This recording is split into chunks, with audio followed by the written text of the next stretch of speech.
main-main di sini.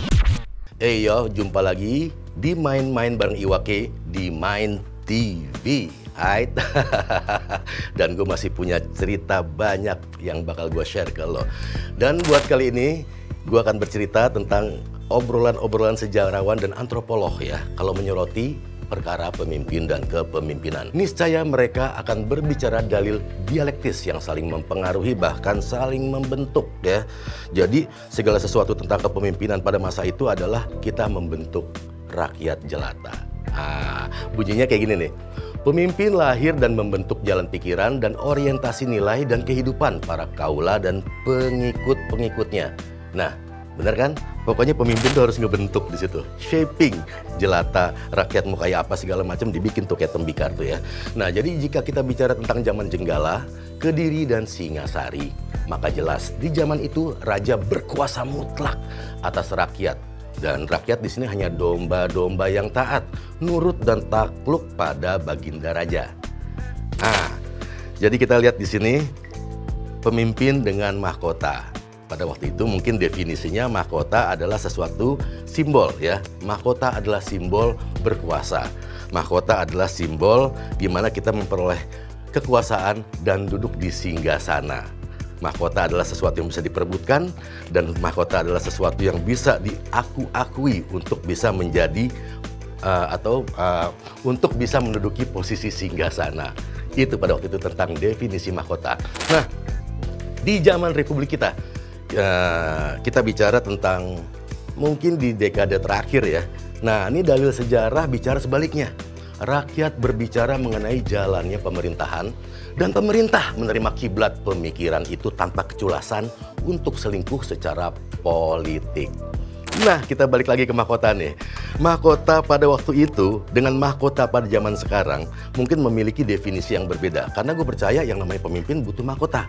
Ya, kalau pada waktu itu mahkota adalah sesuatu yang emang dikenakan oleh raja, diakui gue berkuasa dan gue bisa melakukan titah.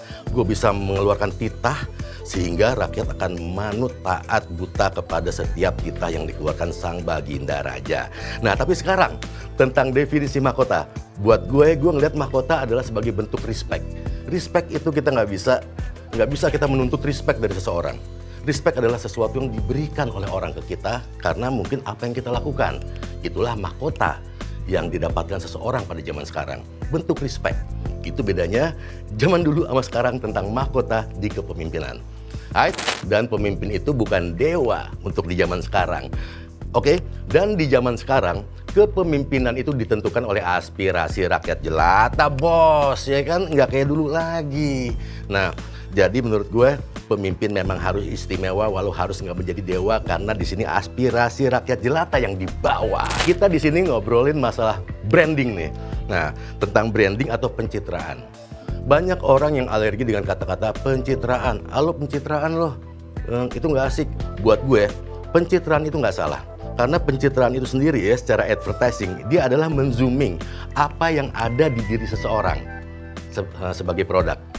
Menzooming apa yang ada di diri orang sebagai produk. Tapi ketika dia menzooming apa yang tidak ada di diri seseorang, itu bukan pencitraan. Itu pembodohan.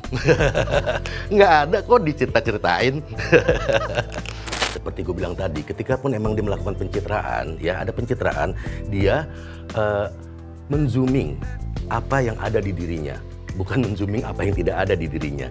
Jadi kita angkat atau rakyat jelata mengangkat seseorang menjadi pemimpin karena pada hakikatnya dia memang pemimpin yang memenuhi cita rasa dan impian para kaula kayak kita ini. Nah, bagaimana nih dengan masalah manipulasi media? Media bisa mengubah serigala jahat menjadi seolah menjadi marmut yang jinak, yang lembut ketika berkata-kata, tapi dia punya taji di belakangnya, bisa nusuk lo dari belakang. Teknologi komunikasi bisa menampilkan calon yang serakah dan siap melakukan apa aja demi ambisinya. Rakyat ditipu dan diancam. Itu dia, ya seperti yang gue bilang tadi tentang pencitraan. Gak ada yang salah dengan pencitraan ketika kita menzooming apa yang ada di dalam dirinya, ya.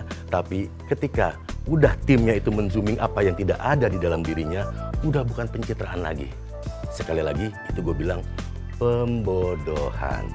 Nah, dengan begitu wajar kalau emang akhirnya gue bilang yang namanya rakyat ketika emang akhirnya tertipu, tergocek oleh satu struktur kata-kata yang akhirnya membuat kita melihat ke seseorang tentang kebaikan yang tidak ada di dalam dirinya, rakyat terancam.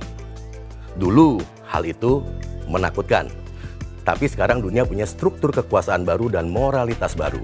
Saat ini rakyat tidak terserak di sana-sini dalam posisi berjauhan. Saat ini rakyat bergabung dan mudah bergerak.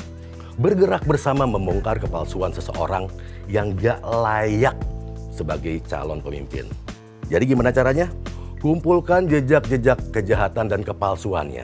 Itu bisa dipaparkan semuanya di depan publik. Dan media kita nggak boleh tidur. Siang malam kita rebut, kita kuasai semua panggung politik. Demi satu kebenaran, kita nggak usah takut. Karena kebenaran kita itu kebenaran mereka juga. Sama-sama kebenaran. Kebenaran mau ditaruh di lumpur, kebenaran mau ditaruh di tempat yang suci dan bersih, tetap kebenaran. Nggak akan berubah. Kebenaran tetap kebenaran. Jadi kita nggak boleh punya kebohongan. Kebenaran kita juga, kebenaran mereka. Saatnya kita bikin musuh-musuh kebenaran itu percaya bahwa kita adalah utusan kebenaran dari langit. Yakinkan, karena emang akhirnya suara rakyat jelata, rakyat menjadi pemenang. Kita layak menjadi pemenang. Tapi sudah terlambat bahwa mereka telah salah memihak pada orang yang cuma bisa bicara menata kata tanpa ada bukti yang nyata. Tanpa hasil apa-apa. Itu namanya cilaka. Om awikna astun namusidam, om siderastu tat astu swahala haula wala quwata illa billahi haleluya amitaba rahayu sadayana. Main-main bareng Iwake di Main TV. One love.